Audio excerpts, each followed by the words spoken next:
Countdown for blast off. X minus 5, 4, 3, 2, X minus 1, fire.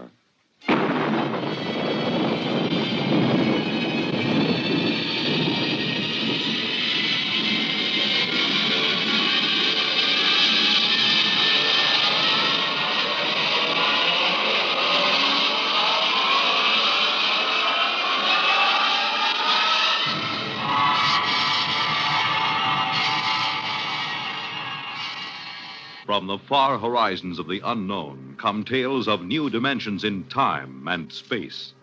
These are stories of the future, adventures in which you'll live in a million, could be years, on 1,000 maybe worlds. The National Broadcasting Company, in cooperation with Galaxy Science Fiction Magazine, presents X minus 1.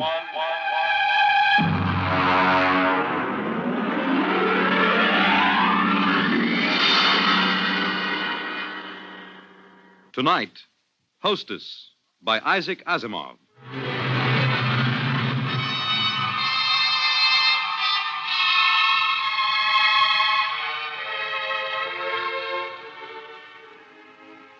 I was so happy about it when I came home, almost triumphant. I dashed in the front door, peeled off my gloves, threw my hat on the side table, and tossed my coat over the back of a chair. Well, you missed supper.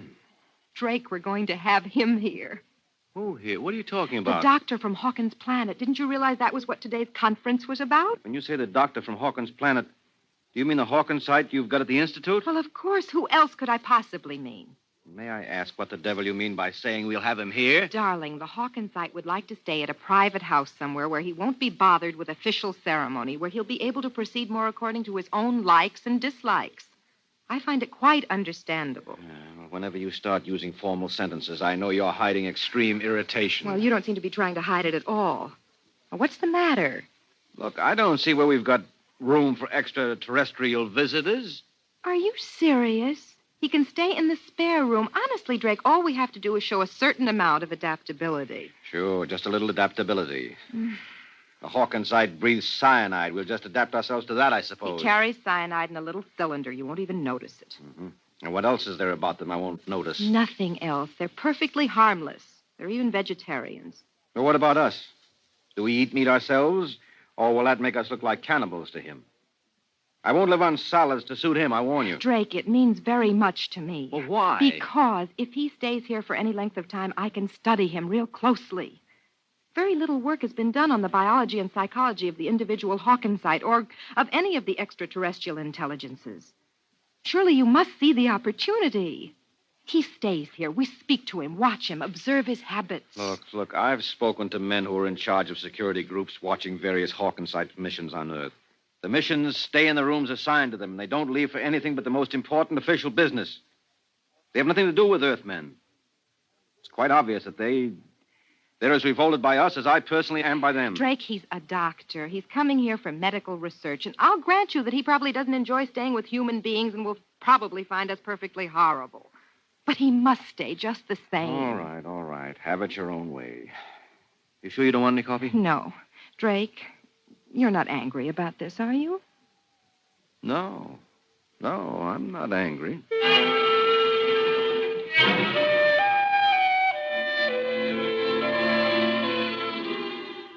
Most of my friends had been surprised when I married Drake because they couldn't understand my marrying a policeman.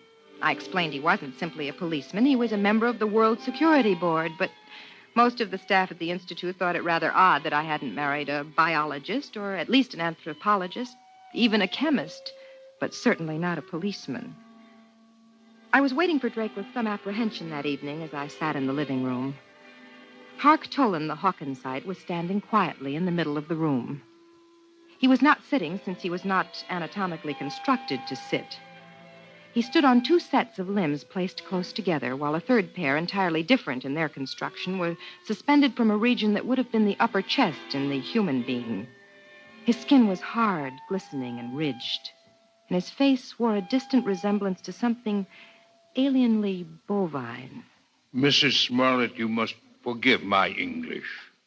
The construction of my mouth, combined with the absence of incisors and canine teeth, is an obstacle to clear speech. I think you speak very well. Thank you. My husband will be home soon, and then we'll eat. Your husband?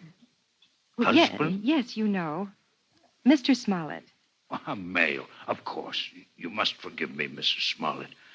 Perhaps the greatest source of confusion among the 5 known races of the galaxy lies in the differences among them in regard to their sex life and the social institutions that grow around it. I understand that. Concept of husband and wife, for instance, exists only on Earth. I can achieve a sort of intellectual understanding of what that means, never an emotional one. Dr. Tolan, I've consulted the Institute in preparing a menu, and I trust you'll find nothing in it that will upset you. Drake? Drake, is that you? Yeah. I'm in the living room, dear. I suppose he's all delivered, complete. Drake, this is Dr. Hark Tolan of Hawkins Planet. Dr. Tolan, my husband. Good evening, Dr. Tolan. Mr. Smollett, Would you care for a drink? I'm not particularly thirsty. On Earth, there's a custom of drinking liquids which have been fortified with ethyl alcohol. We find it stimulating. Oh, yes. I'm afraid, then, that I must decline. Ethyl alcohol would interfere most unpleasantly with my metabolism. Well, so it does to Earthmen, too. But I understand, Dr. Tolan. Would you object to my drinking? Of course not. Good. I need one. A stiff one.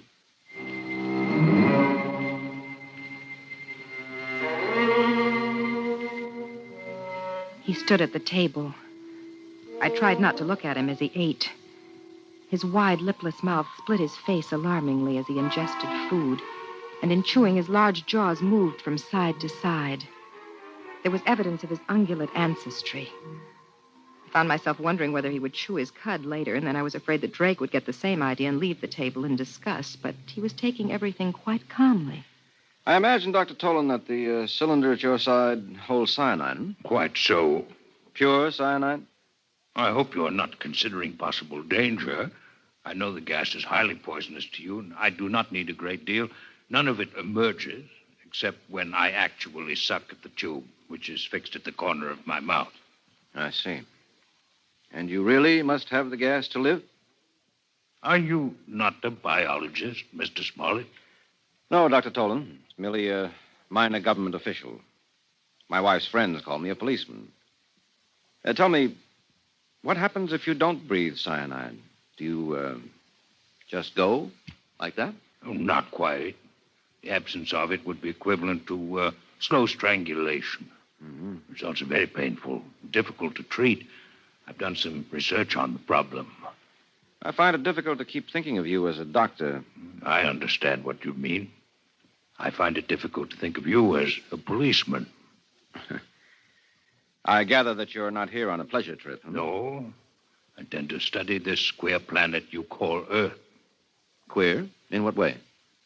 It's always amazing to me to find how little you Earthmen understand your own characteristics.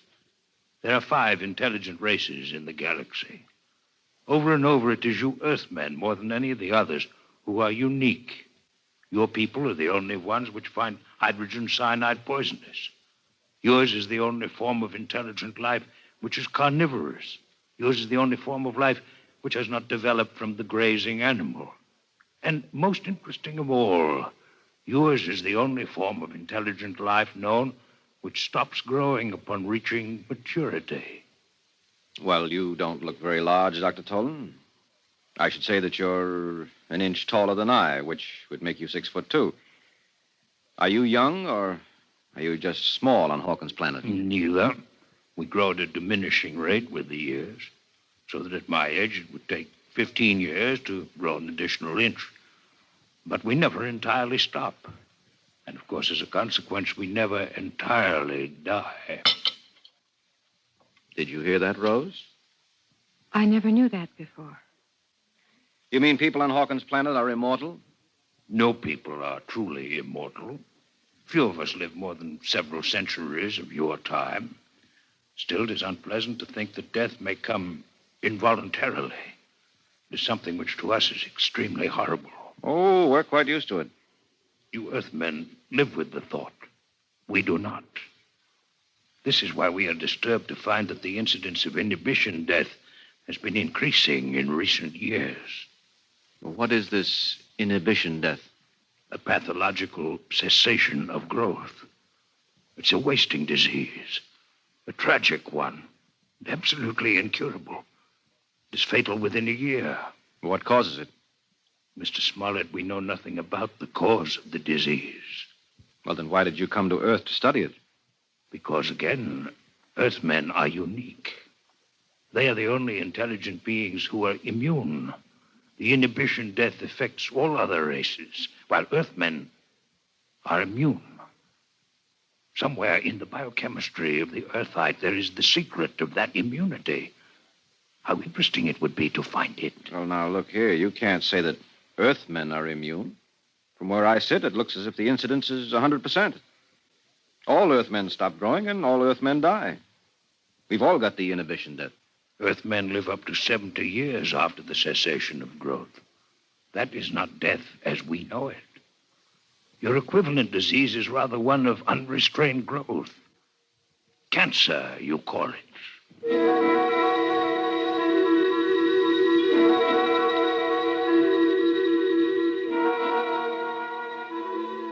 Drake was being pleasant to Dr. Tolan. I wasn't sure whether it was for my sake or for his own. Drake has never gone out of his way to please me. Sometimes when I'm gloomy, I look at him across the table and ask myself, why did he marry me? Then suddenly after dinner in the living room, Dr. Tolan asked a question which surprised me. You are a policeman, Mr. Smollett? Yes. I wonder, could you show me through one of the police departments on your planet? Well, I don't belong to a police department in exactly the way you imagine. However, I have some contacts in the New York City Department. Would I be able to visit the Missing Persons Bureau? Why are you interested in Missing Persons Bureau? Because there again, you are unique. There's no such thing as a missing person on our planet. We're always aware of each other's exact location, no matter where on the planet we might be. Can you feel such awareness even now on Earth? You mean across space? No, I'm afraid not. But you see the importance of the matter. All the uniqueness of Earth should be linked. If the lack of this sense can be explained, perhaps the immunity to inhibition death can be also. Tell me truthfully, Mr. Smollett, if Mrs. Smollett were to leave this room and enter another without your having seen her do so, would you really not be aware of her location? I really would not. Amazing. Please do not be offended by the fact that I find it revolting as well.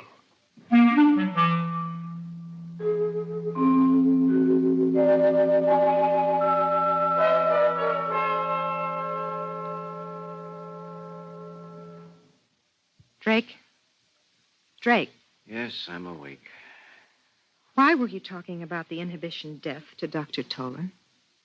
I'm taking an interest in your work, Rose. You've always wanted me to take an interest. I'd rather you weren't sarcastic. Rose, I'm tired. I'll talk to you tomorrow. No, right now. I want no questions from you and no interference. You do your job and I'll do The mine. nature of my job is open and known. The nature of my job isn't, by definition, but I'll tell you this. Our six-legged friend is here in this house for some definite reason. You weren't picked as biologist in charge for any random reason. 2 days ago, he'd been inquiring about me at the commission. But that's my job, and I won't discuss it with you any further. Do you understand? No. But I won't question you if you don't want me to. All right, then go to sleep.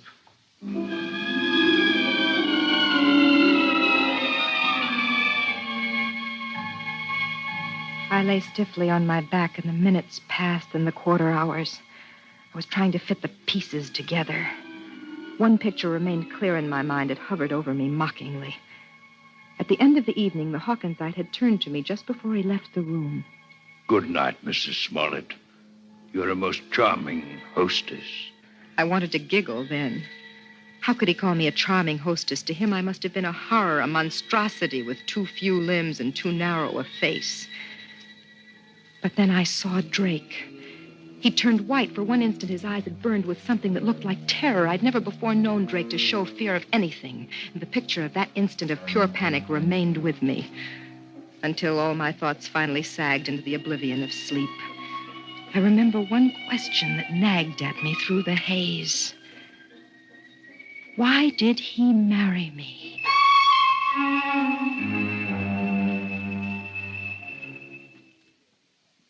I found your Missing Persons Bureau interesting in that the large majority of missing persons are males. Oh, well, that's not mysterious, Dr. Tolan. You simply didn't realize the economic setup we have on Earth.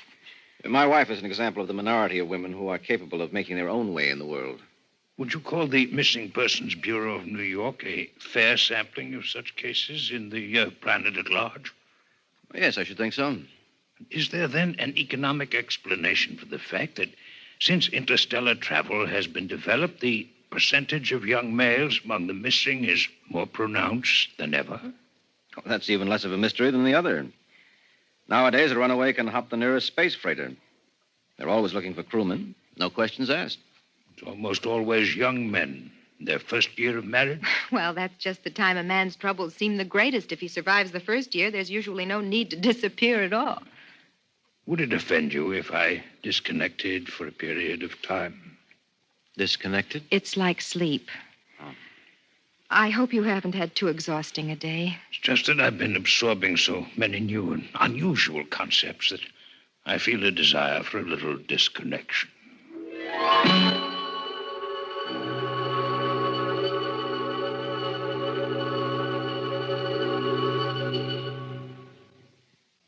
Drake, we've been sitting here for 10 minutes. Aren't you going to speak to me? About what? Last night you said you'd speak to me tomorrow. Well, I'm ready now. I thought it was agreed that you wouldn't question me about my business in this matter. I think it's too late for that. I know too much about your business by now. What? What do you mean? Drake, let go of my arm. What are you talking about? Dr. Tolan thinks that Earth is spreading the inhibition death purposely. That's it, isn't it? Where did you get that idea? It's true, isn't it? I want to know exactly why you say that. Don't play games with me, Rose. This is for keeps. Why don't you ask Dr. Tolan? He's an outstanding worker in the field. I looked over his papers this afternoon. And what are his theories about the origin of the disease? Try to remember, Rose. I think he blames Earth, but I think he admits they know nothing about how the disease is spread. Well, I'll find out about this right now. Drake, what are you going to do? What's that? It's my gun. I'm going to ask him a few questions.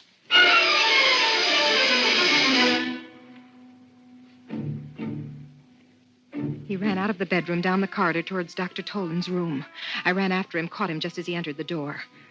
The Hawkinsite was standing there, motionless, his eyes unfocused, his 4 standing limbs sprawled out in 4 directions as far as they would go. Now keep quiet. He'll gradually become aware of me. Get out of here. No, Drake. What are you doing? Quiet. There, you see? The skin on his face is beginning to quiver. Well, that's about all, Dr. Tolan. Don't throw in connection with any of the limbs. Your sense organs and the voice box will be quite enough. Why do you invade my disconnection chamber? And why are you armed? What do you want? The answer to certain questions. With a gun in your hand? I'm sorry, Mr. Smollett, that the duties toward a guest are so badly understood on Earth. You're no guest of mine, Dr. Tolan.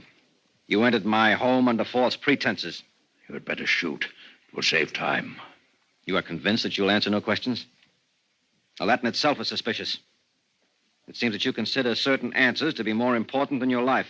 I consider the principle of courtesy to be very important. You, as an Earthman, may not understand. Perhaps not. But I can understand one thing.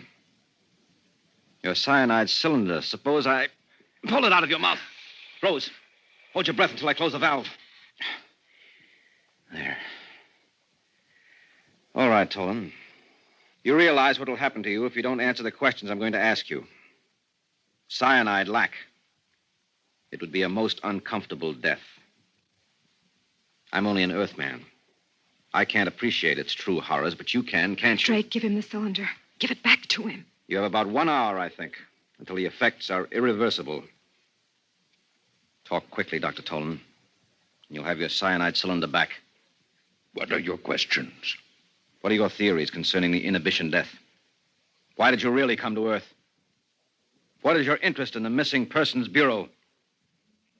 For years, I have been investigating the cell structure of my patients suffering from inhibition death. I've been forced to use the utmost secrecy, since the methods I used were frowned on by my people. Your society would have similar feelings against human vivisection, for instance. For this reason, I could not present the results I obtained to my fellow physicians until I had verified my theories here on Earth. And what are they? The inhibition death is entirely a disease of the mind. You mean it's psychosomatic? No, Miss Smollett, it is not psychosomatic. It is a true disease of the mind, a mental infection. My patients had double minds. Beyond and beneath the one that obviously belonged to them, there was evidence of another one, an alien mind. In short, there are not only 5 intelligences in the galaxy, but 6. And the 6th is parasitic. This is impossible. You must be mistaken, Dr. No, I'm not mistaken. One can imagine such a parasite through the course of millions of years, perhaps losing all portions of its physical being.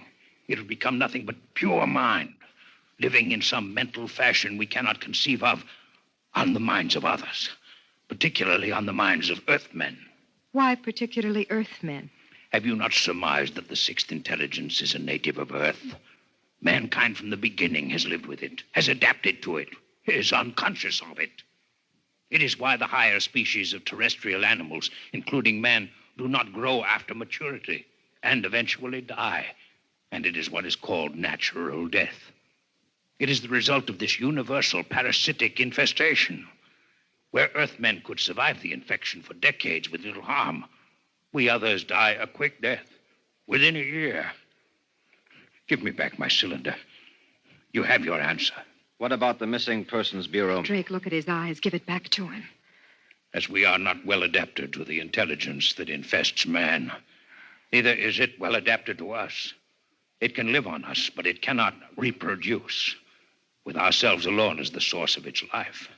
The inhibition death is therefore not directly contagious among our people.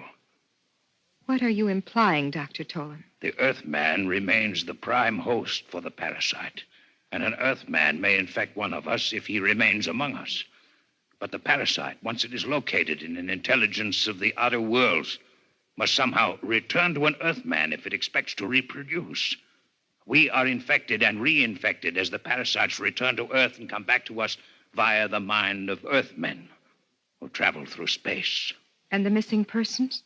Are the intermediate hosts.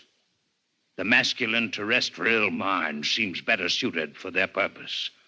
But once reproduction has been taken care of, the infested male leaves by spaceship for the outer worlds. He disappears. But this is impossible. What you say implies that the parasite mind can control the actions of its host. That can't be, or we would have noticed their presence here on Earth. The control may be very subtle, and may moreover be exerted only during the period of active reproduction. I simply point to your Missing Persons Bureau. Why do the young men disappear? I'm quite ill now of cyanide lack, and I cannot speak much longer. And you alone of all your people have any knowledge of this theory of yours? I alone. You will give me back my cyanide cylinder now. I have become quite weak. Sure. Sure, Dr. Tolan. Rose. No! Rose, come out of here. Come on now. Come on. He's dead. He's dead. You shot him. Outside. Out. Quiet, Rose. Quiet. I told you to have nothing to do with this. Let me go. I want to go away. I want to go away. Why? Because of something it was my job to do? You heard what that creature was saying? You suppose I could allow him to return to his world and spread those lies? They'd believe him. What do you think would happen then? They would have to kill us all to stop that disease. What he said wasn't a lie. It was true. Oh, come on. Now you're hysterical. You need sleep. I know what he said was true because the Security Commission knows all about the same theory and knows it's true. Why do you say a thing like that? Because you let it slip yourself. Now sit down. Sit down. Well, so I gave myself away, did I? When? You turned white when Hark Tolan referred to me as a charming hostess. Hostess has a double meaning, Drake. A host is one who harbors a parasite. Well, I had no idea I was so transparent. Look, Rose, I've done my best to keep you out of The this. truth can't be held down forever. Somebody else will find out. You can't kill them all. We know that, too. We have no choice. Why? Why can't we combine with the other intelligences and wipe out the parasite? No, you don't understand. Hark Tolan was right. Man and his prehistoric ancestors have been living with this parasitic intelligence for uncounted ages.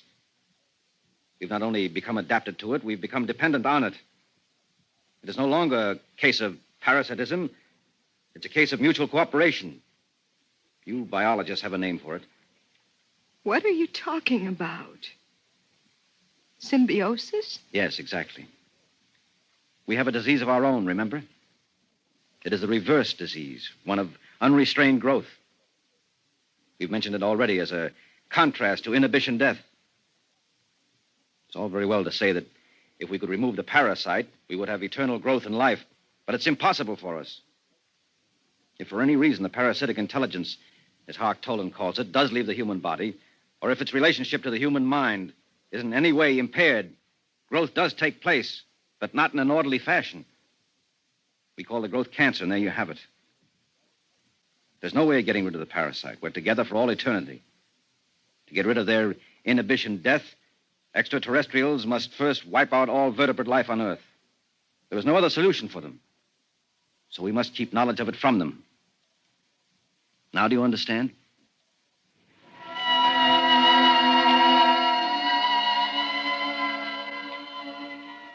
He got the body out of the apartment. I sat there numbly. He lied to me. Cancer could not be a disease that was an expression of lost ability for normal growth. Cancer attacked children while they were still growing. It could even attack embryonic tissue. Cancer had nothing to do with the presence or absence of normal growth. Its absence would not cause cancer. Drake lied, but no one would believe me. The young men who disappeared were usually in the first year of their marriage. Whatever the process of reproduction of the parasite intelligence was, it must involve close association with another parasite. The type of close and continuous association, as in the case of newly married couples.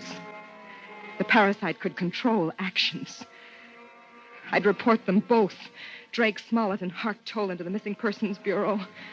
But they'd never find them, for they'd be out in space. I wanted to weep, but I couldn't. I was dry-eyed, and it was painful.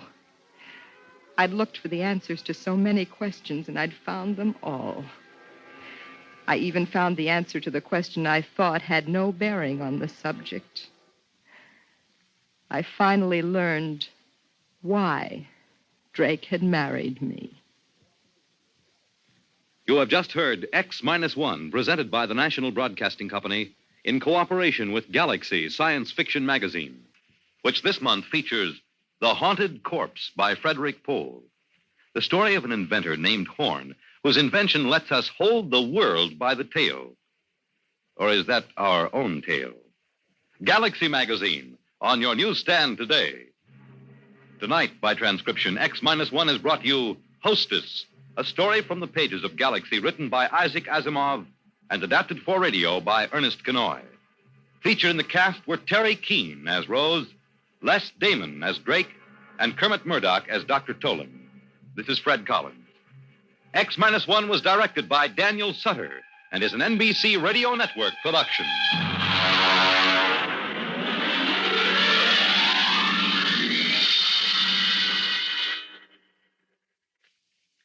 Hear the latest up-to-the-second news with Chet Huntley weekday mornings on NBC Radio.